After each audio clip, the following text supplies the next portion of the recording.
uh, a acquaintance shared a commentary about the death penalty, specifically the one that's taking place in South Carolina, uh, because it's taking place by firing squad. I want to laugh because it just seems like in recent history this would be impossible. It seems like a wild, wild west thing, right? Um, and most of you, if I tell you there's another state that's actually done this, you probably think Texas. I certainly did, and then I looked it up, and it's Utah, which really shocked me because the only person I know that like really grew up in Utah is the kindest, most religious, and seriously the least judgmental human being I have ever met in my entire life. Um, he is just that wonderful of a human being. I I'm one of the bigger assholes on the planet, and I will tell you, I recognize the most kind human being I've ever known, and he's from Utah. So the idea that it was Utah kind of freaked me out a little bit, right? Um, but South Carolina doesn't really surprise me, if I'm being honest.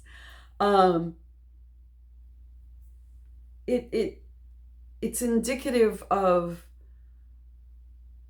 the leadership that is currently running the state. Uh, and it's kind of sad. And I want you to understand where I'm coming from. I am not opposed to the death penalty.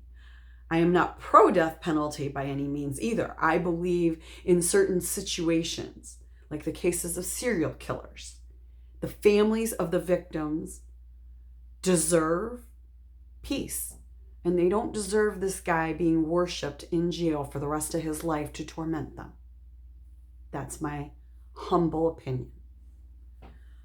Now, I'm not going to talk about the case of this guy, whether or not he deserves it or he doesn't deserve it.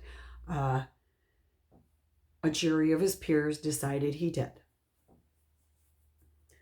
But what I want to talk about is the idea of a firing squad. I'm former military, and this is pretty heinous, okay?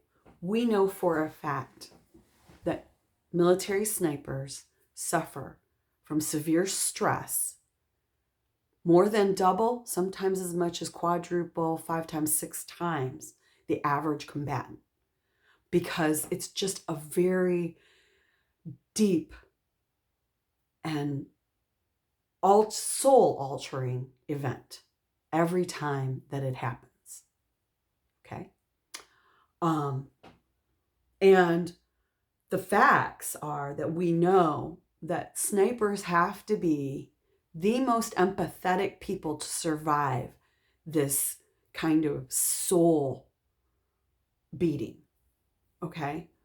That if they are not empathetic, the average person cannot be a sniper without a breakdown of their empathy and sympathy to nominal amounts. So snipers have to be very empathetic and very sympathetic people in order for them to counter the stress on their mind. And I've known a lot of them. It doesn't always work that way.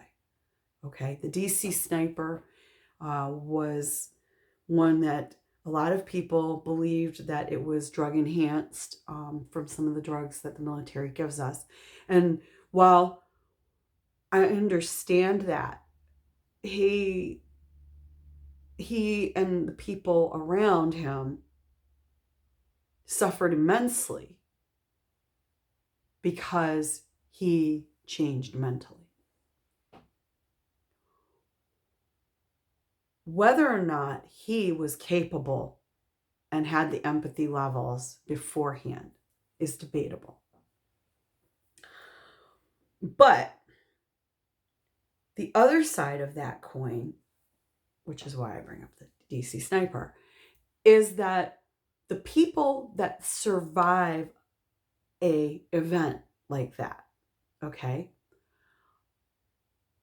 also suffer more than combat veterans. They have a higher occurrence rate of PTSD than combat veterans do.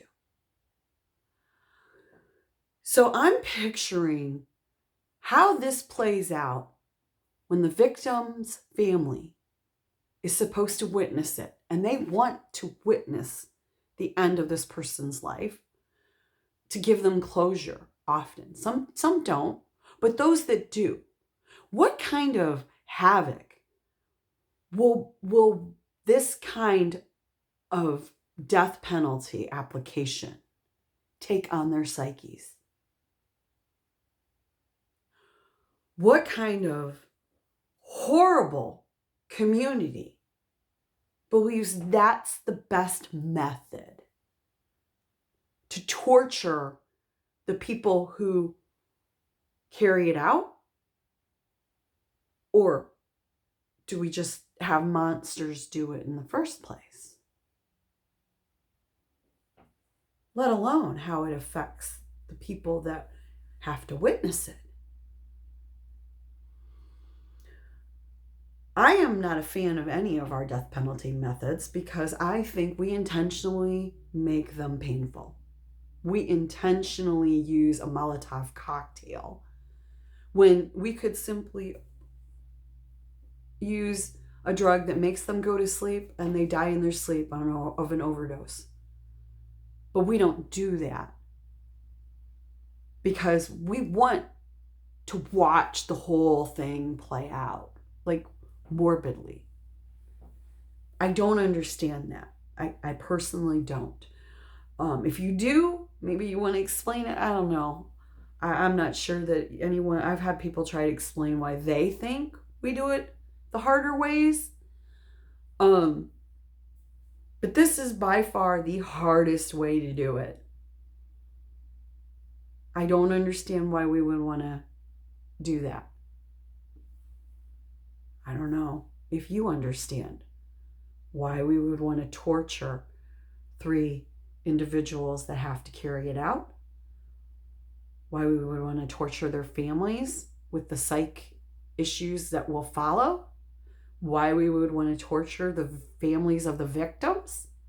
I'm not sure why we would want to do that. I don't know.